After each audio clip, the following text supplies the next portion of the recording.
wrote a book called Society Ending Events, the First 180 Days. Who here's read the book? Outstanding. Um, we are out of those. You can get them from Amazon. We sell them for $15 a piece. I think Amazon you get them for like $12 or something like that. It is available for download to Kindle, iTunes, Android, and something else. But what's available for download, for some reason, the person who I signed the contract with to allow that, he's never paid me, so he's kind of like stealing my money. So if you have no other choice but to download it, go ahead and download it, but you understand it's stolen intellectual property. I don't care though, because because people need to see that information. They really do. If you have a copy of the book and you know somebody that needs a copy of the book, let them borrow it, let them read it. It's a very good book. It gets people thinking about things that the average prepper does not. See, we live in a world that is fantasy. I'm fond of telling people it's time to wake up from your apocalyptic fantasies, right? Because the 5 stages of prepping. Who here knows what the 5 stages of prepping are? Anyone? Okay. So stage 1 is your moment of awareness. Okay? This can last anywhere from 3 seconds to however long it takes. Some people, 10 years. Okay? But that moment of awareness where you have that aha moment, that realization that things are not always as they appear, and you are responsible to your family. I live by a simple philosophy. I have a wife, 2 daughters, 3 grandsons. Yeah, 3 grandsons now. Okay?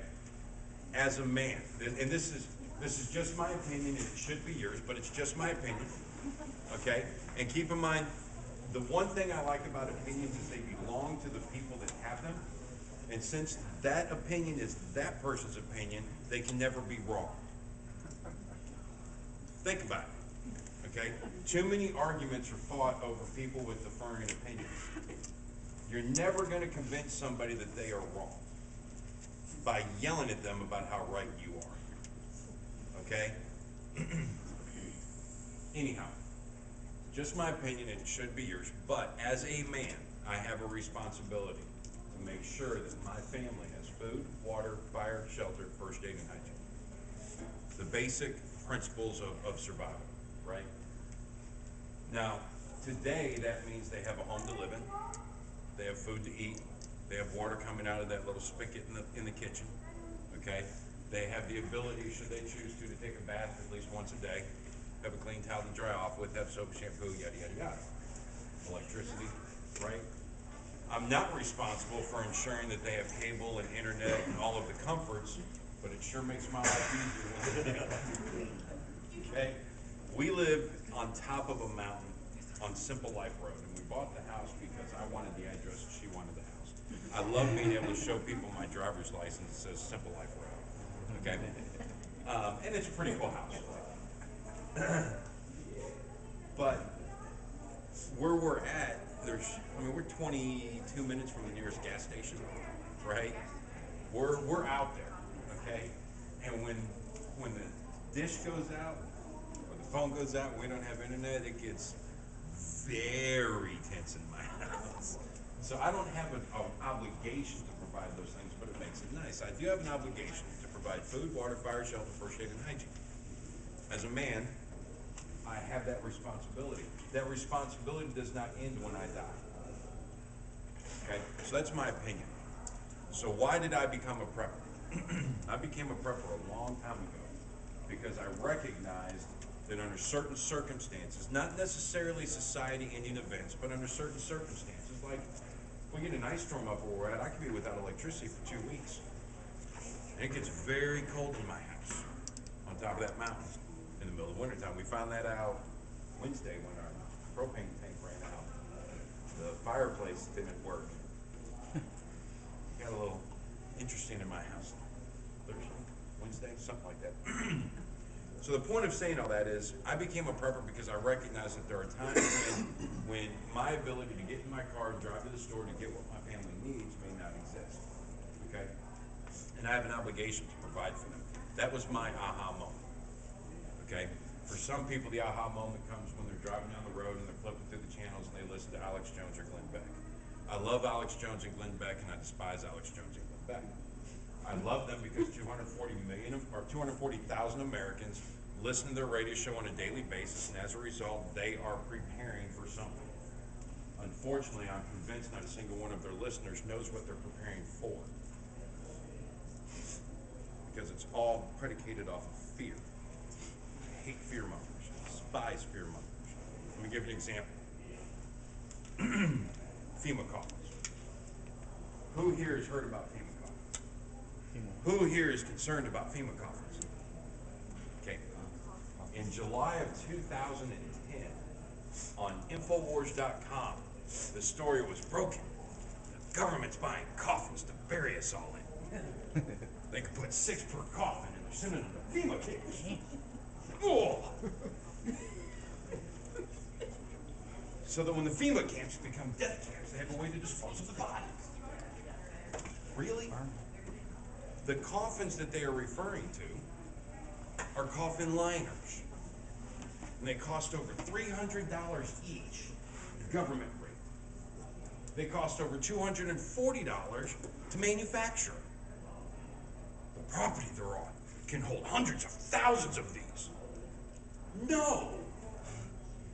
The pictures that they provide, you count the number of them in the stack, and then you take the measurement of the stack, and you take the measurement of the property, and you find that if there's not a single gap of space between any of the stacks, that the whole property can't house more than 30,000.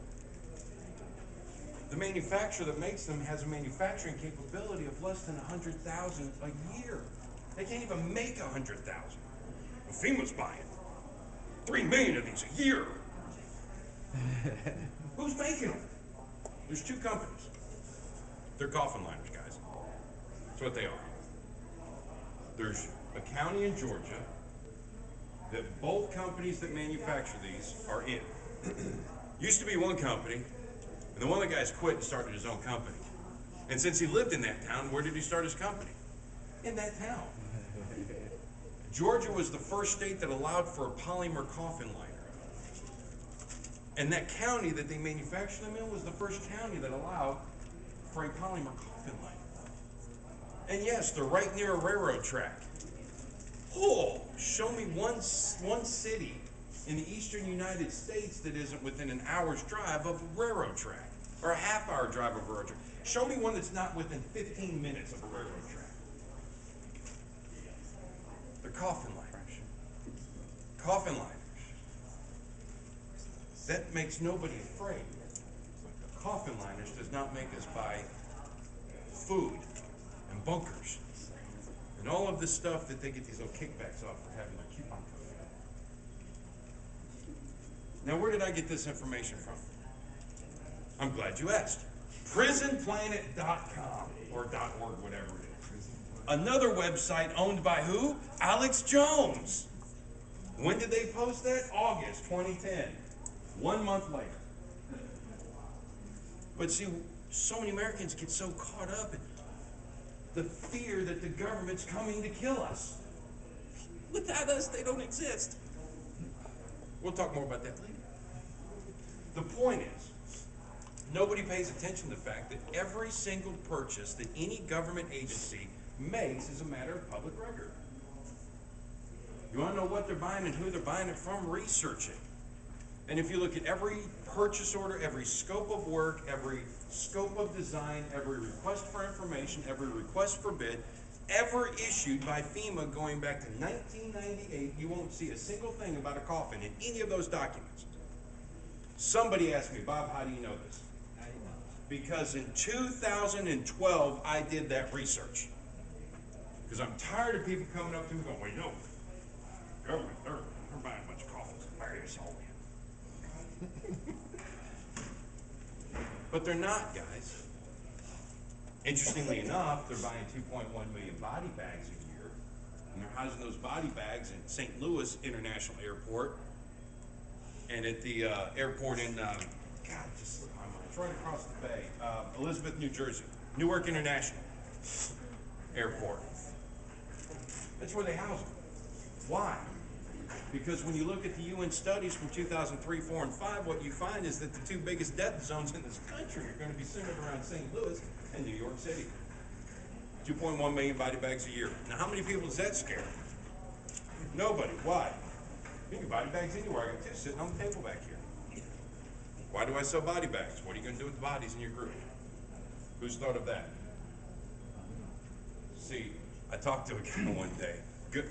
He's a good friend of mine down in Arkansas. And he says, Bob, in your group, what are you going to do with the bodies? Because, see, we think about that. We realize people are going to die. He said, Bob, what are you going to do with the bodies? I said, well, I'm sure we'll probably bury them. He said, well, you know what I've done is I've gone ahead and dug the graves. People might die in the wintertime. Monday, to help the family business, I dug a ditch. I was sent to Evansville. I was sent to Evansville, Indiana, to do a job for the family business. Mom says it's only 18 to 20 feet. It only has to be 18 inches deep, 8 inches wide. You can dig that by hand. I'm a fat 44-year-old man that's out of shape. Let me tell you something. Digging a ditch, it's only supposed to be 18 to 20 feet, that ended up being 34 feet in frozen ground. It may not be a full 18 inches. Maybe more like 8. And it killed me to do that. So imagine digging a grave in frozen ground in the wintertime, right? So I thought he was crazy when he first told me, I've already dug them. Really? Where? I don't want to be walking through your property and falling, because we did a lot of survival training on this property back then. And he says, oh, don't worry about it, they're up in the garden. Okay. So he dug them, and then he put plywood over them, and then he put about 6 inches, 8 inches of topsoil over them. So he's thought about these things. Anyhow, so getting back to it. First stage of prepping is that moment of awareness. Okay?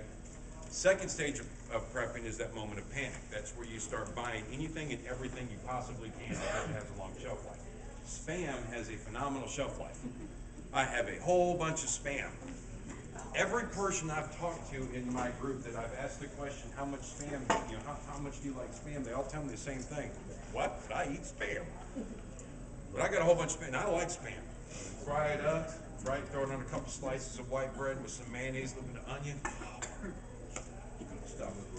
There you go. Of course, now I began eating that at the time when I was eating MREs on a daily basis when I was in the Corps. So I have plenty of spam, but that second phase is that moment of panic. The best day of my life was when my wife says, you know what, fine, I'm in. I'll become a prepper. Well, that was a good day. And we spent a lot of money over the next couple of months. And we bought a lot of stuff that is now sitting on our shelves that we probably will never use, but that's okay. It's that moment of panic buying, right? Then you got phase 3. Phase 3 is where you kind of calm down and you recognize that you need to be storing what you eat and you need to be eating what you store. Okay, that the age-old philosophy, well, I'll eat that if I've got nothing else, if it's a survival situation. Why? If you've got the time, which we no longer have, but if you've got the time to prepare, why not get the stuff that you like? Am I right? Okay. So that's phase 3, when people kind of calm down. My goal in all of my teaching, especially when I'm dealing with people that are new to getting prepared, is to help them skip phase 2. Because we all waste thousands of dollars in phase 2. How many people here have been prepping more than 5 years? When you hit phase 2, how many of you now have thousands of dollars worth of stuff that you bought during phase 2 but you know you're never going to use it? There we go. So my goal is to get people to skip phase 2 and go straight into phase 3. Phase 4 is where you achieve the goal of buying everything that you and those that you're responsible for need for 5 years. Now you can start buying the stuff that you want. Okay?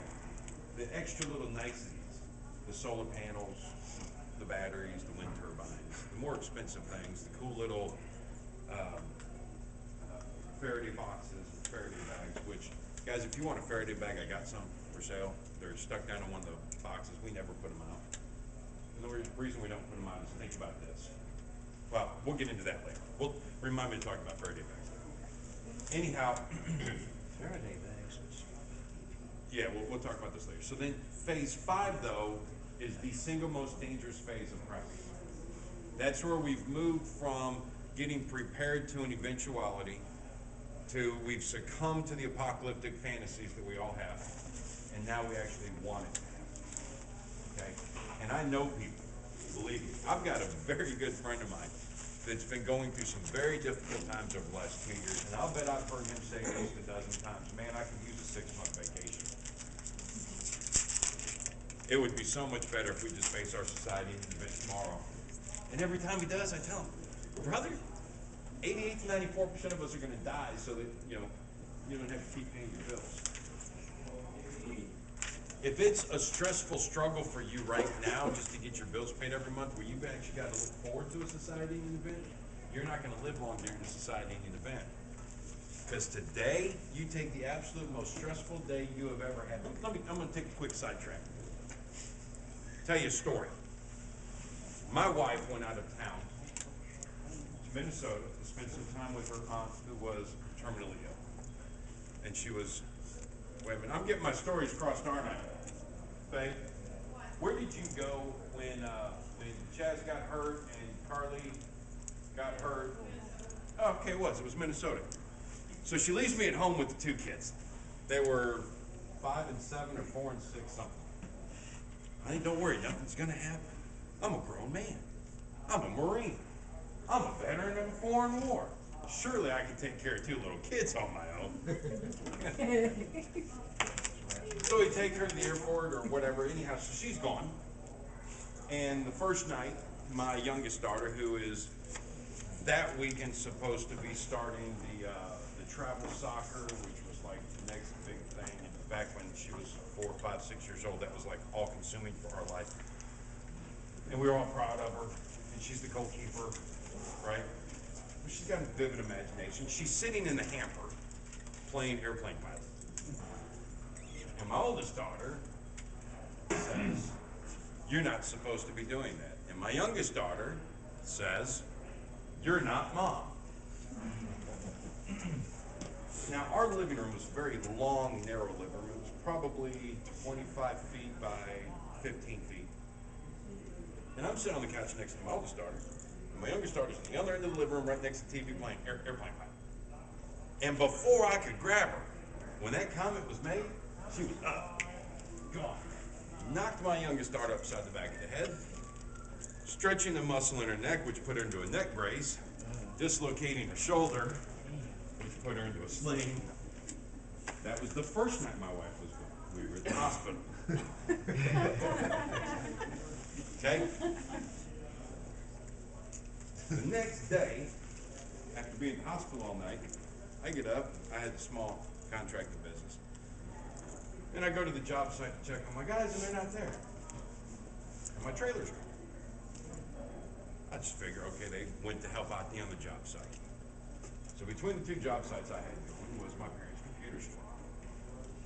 So on my way to the second job site, I pull in the computer store, check on mom and dad, see how they're doing, get some free coffee and brownies, because I had mom for all their customers. I was never a customer, but my wife made the brownies. I could eat them if I wanted to. So anyway, I stop in and my dad looks at me and he goes, why aren't you dressed? Dressed? What do I need to be dressed for? And he says, Mr. Charles's funeral. Now, Mr. Charles was my uncle's dad. He was like another grandpa to me. Great man. Loved hearing this man's stories. I could sit for hours and listen to his stories. Well, he had apparently passed away and I was unaware of it. And I was a pallbearer at his funeral that was at 11 o'clock, and this is about 9:30 in the morning. Okay, so I run home with 2 little girls whose hair is all like this because I didn't take the time to brush it out because we were at the hospital all night. And I get them all dressed and ready to go, and I throw on a little suit and tie, and I go, and I'm the pallbearer. Right?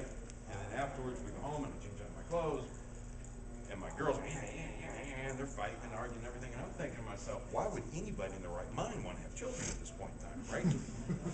So I go back to the computer store hoping that my parents will take at least one of them off my hands, so they'll stop fighting and I can get back to work. And I walk in and my mom is crying and my dad's eyes are all red. I'm like, okay, what happened now? Who died now? And he says, well, nobody. But we just heard back from the doctor. We didn't want to tell you. We were waiting on the test results. You were asking.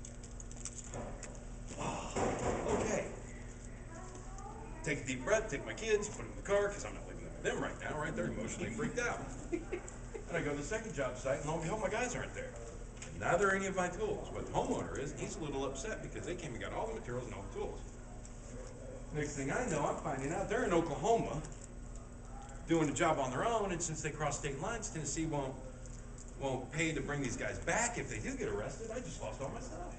I got a 2-acre customer. That's a pretty stressful day. Needless to say, my wife came home that night. Taking care of 2 kids is a lot more difficult, right?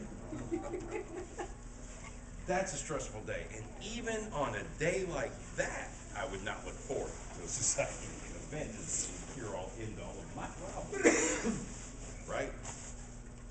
Phase 5 are the people that you want to avoid like the plague. When you get to the point where you are looking forward to it happening, it's time to check yourself.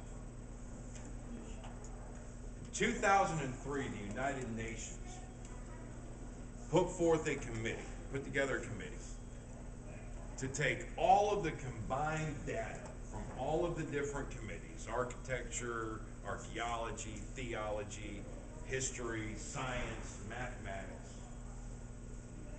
the people that studied the rocks, the people that studied the water, the people that studied the sun, get all of their information and put it all into one database. Now, today that wouldn't be that big of a deal, right? You log on to like 20 different databases, you copy and paste, next thing you know, you got this pretty cool little timeline spreadsheet. But in 2003, the internet was still fairly new. The average family did not have more than one cell phone, right? Most people that had a computer in their home were still using dial-up. And AOL was the #1 service provider for internet access. This was a multi-million-dollar effort on their part. What this committee discovered when their mission was successful and they combined all this stuff was a timeline of events that scared them. 2004. We are in the build-up to the 2007-2008 crash. We are on the brink globally of an economic recession that would shake us for decades if something wasn't done to prevent it. At that point in time, over 40 nations in the world could not afford to pay their politicians, their policemen, their teachers, and their military. Okay? And at that point in time, the United Nations went to these countries when they're broke and said, look, we understand you're dealing with some problems, but we need you to invest a lot of money and do this nice little study to determine what your country will look like 6 months after the government of the United States ceases to exist. We want to know what you think your country is going to look like 6 months later. 137 government agencies from around the world participated in that study to the tune of $15 billion combined totally spent. At a time when we're on the brink of a global recession, they bring the reports in and everybody studies it and went, okay, now it's 2005 and we're on the brink of a global depression, economic depression. We want you to spend another combined $15 billion, and we want you to do a study as to what you think the United States will look like 6 months after the government of the United States ceases to exist. And what they came up with is astoundingly scary. They determined that 88 to 94% of us will cease to exist within the first 6 months. And I'm going to throw out some numbers real quick, and we're going to run through some things. But the problem with it is that over 30% of those that die will do so of their own. 25% of those that die will die either the first day or within the first 5 days from wounds and issues caused or started on the first day. Guys, we are woefully unprepared for that. We are physically unprepared for that. We're mentally unprepared for that. And we're definitely emotionally unprepared for that. Can you do me a favor? Stand up, please. Guys, look around. Dancing out. Quick. Guys, look around. If this room represented the population of the United States, there's your survivors.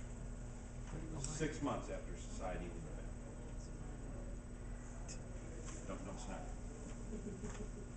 two issues with that. First of all, everybody here's a prepper. Yeah? Secondly, we all look at it and we go, well, we'll be these two people. My favorite picture on the internet shows a guy standing on top of a car surrounded by zombies so thick there's not a gap between them. Arrow pointing to him says where we think we'll be in a zombie apocalypse. And then the next picture has the arrow moved from the guy on the car to one of the zombies. And it says where we'll actually be during a zombie apocalypse. Now, I don't believe in zombies, but I do love that picture. Now, the rage virus, that could be, but not zombies. Anyhow, the point of what I'm saying is we all look at these two and we say, that'll be me. So here's my question for you two. Because you're standing up, you're a survivor. And you even said it, yeah, I get to survive, right? Now take a look around. Everybody you're looking at is dead. That's the world you're going to live in. Think about that one. Now go ahead and have a seat. Everywhere you look, everywhere you turn, in a society ending event, a true society ending event, guys, I'm not talking about a hurricane or wildfire or civil war or civil unrest. I'm not even talking about nuclear war. Our country can survive a nuclear war, guys. I'm talking a true 100% society ending event. 180 days later, 88 to 94% of us dead. How do I know this? Because 128 of the 137 government agencies around the world that participated in that independent study where they were not collaborating came up with those exact same numbers. Now, if two of them came up with numbers, you could go, could be coincidence. If 5 of them came up with the same numbers, you could look and go, could be coincidence. If 10 of them came up with the same numbers, you can go, hey, I kind of smell an alliance forming here. Somebody doesn't want to get kicked off the island. But 128 of 137 government agencies from around the world all came up with the exact same percentages. I'd say a lot of study went into that. I'm going to go ahead and bank on they're probably right. Especially when you figure that the under 9, one of these kids is not like the other type thing. The under 9, they came up with 84 to 90% of us dead. Okay, so 137 government agencies from around the world all determined that 6 months after a society-ending event, a minimum of 85% of us are dead. Now, here's the breakdowns. This is where it gets tricky because everybody says, oh, that's 6 months later. I got 6 months worth of food, water. I got 14,000 rounds of ammo. If you have 14,000 rounds of ammo for your primary weapon system, and you have 6 months supply of food for you and your family, you're doing something wrong. Where are my combat vets? Anybody? Okay. Standard combat load. Primary weapon system. 300. 210. 7 max. 6 in the pouches. There we go. Assault gunner. Gotcha. Machine gunner myself. I'm with you. I had to do the research on that one because I just carried 3 belts. Anyhow, 210 rounds. Okay? So the United States military, the #1 military in the world, well, at least the one that spends the most of any other military in the world. Different opinions. I still believe they're the #1 military in the world. Of course, I am a Marine. Right? The #1 military in the world, I'm pretty sure they've done their research on what an infantryman needs to carry into combat. 210 rounds, 730 round mags for the primary weapon system, 2 or 3 mags, depending on which branch of the service you're in, for your secondary weapon system, if you even have one.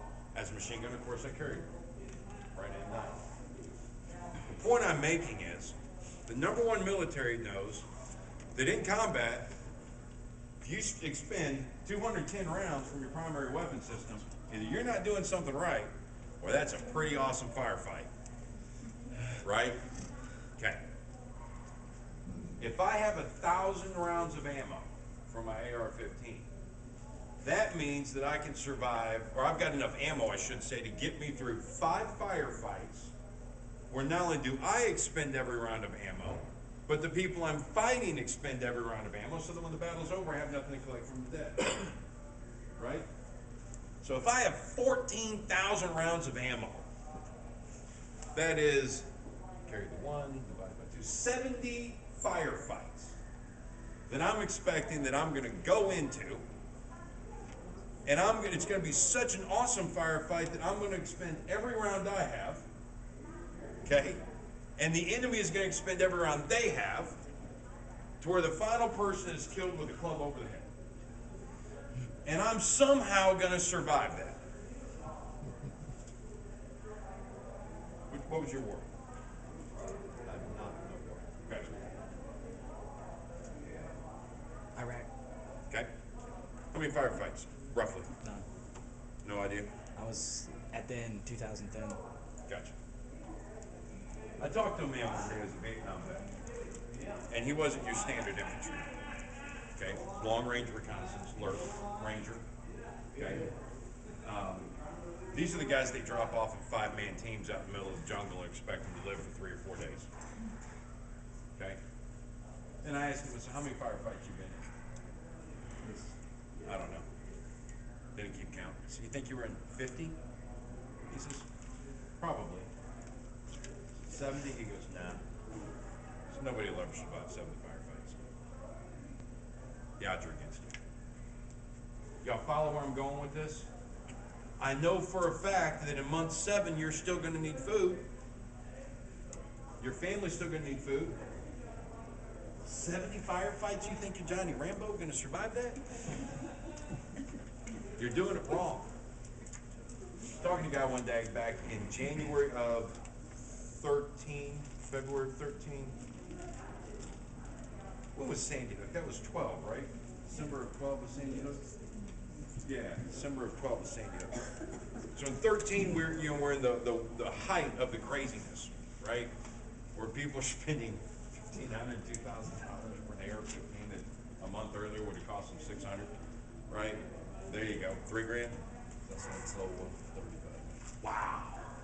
Yeah, I almost ran out of ammo during that craziness, and any spare parts I had. But it was a good time to be selling ammo at shows.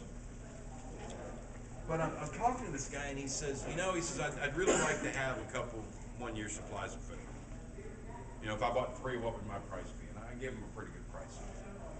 And he says, well, give me some time to come up with the money. And I said, dude, that's today's price. Because it's in the back of my truck, and I'm here, and I don't have to ship anything to you. You call me next week, it's a little bit different. This is a Friday night. I was speaking to a large group. I was in town for the group that weekend, and then I was doing one of these classes on Monday night. I said, you got till Monday night, bro. Once I go home, that price is going way up. Because I'm not paying shipping, losing money on shipping at that price. And he said, well, there's no way I can come up with that kind of money by Monday morning. I said, okay. So later on in the class, we're talking, and I get to talk about ammo, and you only need like 1,000, 2,000 rounds to start with. Then once you've got everything else you need, and you move into phase 4, where you're getting the stuff that you want, then you can stock more if you want to, less whatever. So I get to that point, and he goes, oh, I've got 20,000 rounds. Dude, 20,000 rounds and selling for $1,000 a case of 1,000 right now. You don't have $4 grand to buy 3 1-year supplies of food. Go to the show tomorrow and dump 4 cases. You'll still have 16,000 rounds, which is more than you'll ever need. And you'll have the food that your family needs. And he says, my family will starve before I get rid of my food, or before I get rid of my ammo. I looked at him, and I looked at his wife, and I said, it's time for you to find an attorney. I know a couple. And we're going to get more in depth on that later today. The point I'm getting at, guys, my timekeeper should be checking on this. My man, Jack. Y'all give Jack a hand. Hey, Jack. Y'all been seeing those 24-hour ration kits we have? This kid makes a comment to me in Hagerstown, Maryland the other day, and those kits were the result. The government's buying a whole bunch of them. Anyhow, Jack's my man. So here's where we're at, guys. If your emphasis is on one area of your preps, you are still in phase 2. You've not yet moved to phase 3. You're still in the panic. You're still in the lack of understanding. we've got to get you from phase 2 to phase 3 today, because the time for phase 1 and 2 is over. It's gone. It no longer exists. So we've got to get you out of that and get you into phase 3. You have to stop at some point in time and cut off the apocalyptic tendencies and the relation between your mind and the main character of every book and movie about the end times, because they all survive. That's why they write them, right? Stop equating with them. Turn off your YouTube. It's time for you to go home, look through your house, talk with your family, figure out what it is that they use now, today, in a 6-month period, and that's what you need. And then once you've got that, and you think you've got everything you need to go do it all over again and duplicate it. When we face a society in an event, it's not going to be this long, drawn-out process that everybody thinks it is. You're not going to wake up one morning and be driving to work. Anytime somebody tells a story where somebody's driving, they always go like this. You're not going to get up one morning and be driving to work and see these long lines standing outside the banks and go, huh, wonder what they know that I don't. Reach up and turn it on. If you're in Nashville, listen to Uncle Phil, love him, and hear that there's a run on the banks. And then go to the bank and wait in line until you get up the counter so you can empty your account. And then go to the store where the shelves are still going to be full even though there's lines waiting out front, and buy what you need. It's not how it's going to happen, guys. It's not. Everybody talks about how President Obama wants to destroy our country. He needs America. Really? If the man wanted to destroy our country, the very first Sunday that he was in office, at 8 p.m. Eastern time, which is minutes before the Chinese market opened, he would have gone on national television and said, you know what, the United States of America is broke. We ain't going to pay our bills because the Republicans, those evil ones, won't allow me to do it. So we're not going to pay any of our debt tomorrow. And by the time our banks opened at 9 a.m. on Monday morning, our dollar would be useless. That's how you destroy our country. Quick, easy, bloodless. And the man knows that. If he wanted to destroy our country, he would have done that. You see what I'm saying? You got to follow the bouncing red ball. When you hear the people screaming, Obama hates America, FEMA's going to kill us all, the aliens are really controlling the Illuminati who control everything. Follow the bouncing red ball. Show me one of the financial elites, one of the 1.6 million that make up the top 1% globally of the economy. Show me one of those people that wants to destroy their own bank account. Because if they destroy an economy, what happens? They lose everything. And when they lose everything, what happens? They're no longer one of the 1%, they're one of the 99%, which means they're normal, they're ordinary, and they're entirely too spoiled and narcissistic to ever conceive the moment when they would become like all of the rest of us. For the financial elite to destroy our economy globally, it would make them no longer the elite. Not gonna happen. Follow the bouncing red ball. We have things coming our way. And when they get here, the very first day, you stand up. Ma'am in the red shirt, can you stand up? Ma'am in the black shirt, can you stand up? Everybody to their right, stand up. The very first day, those people are dead. You got it?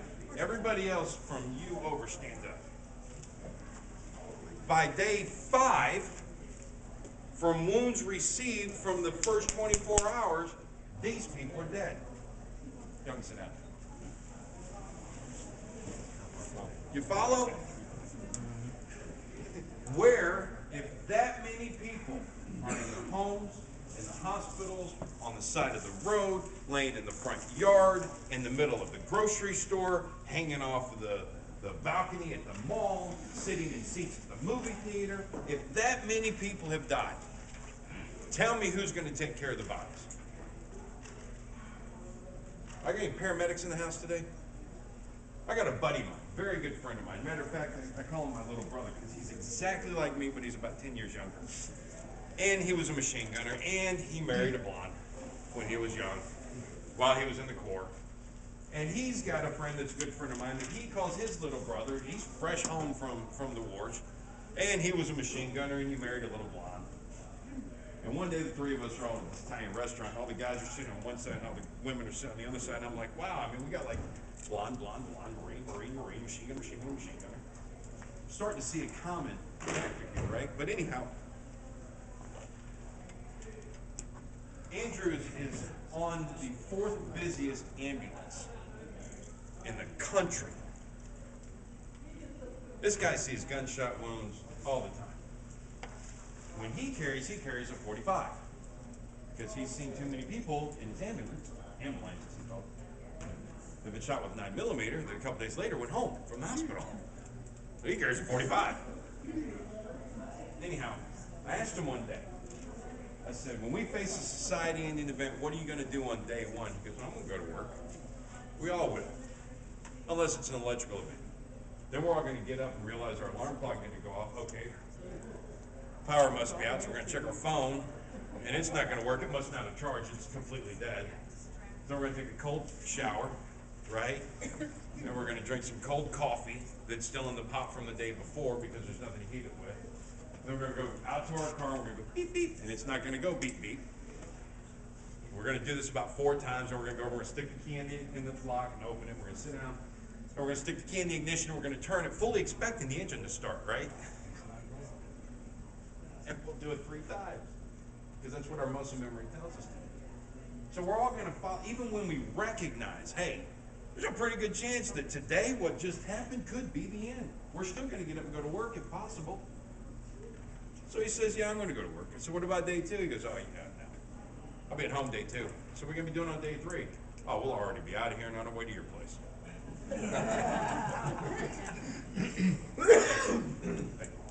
I've kind of run over on this class a little bit, so you'll kind of bear with me. The point of what I'm getting at is this. By day 5, 25% of us are dead. Not dying, not sick, not hurt, not wounded, dead. These are not my numbers. These are numbers from 128 of 137 government agencies from around the world. You can get the report off of the United Nations website. It's not my numbers. So when you sit back and you look at this, you got to ask yourself, what is my neighborhood? What is my city? What is my state going to look like on day 5? And what am I going to do about it? Am I mentally, emotionally, and physically prepared for that? The mental and emotional part's what we're going to talk about next. We're going to take a quick break and come back. We'll be back. What time did you say? It's 10 till 10 now? 10 till 11? Okay, so come back at 5 after.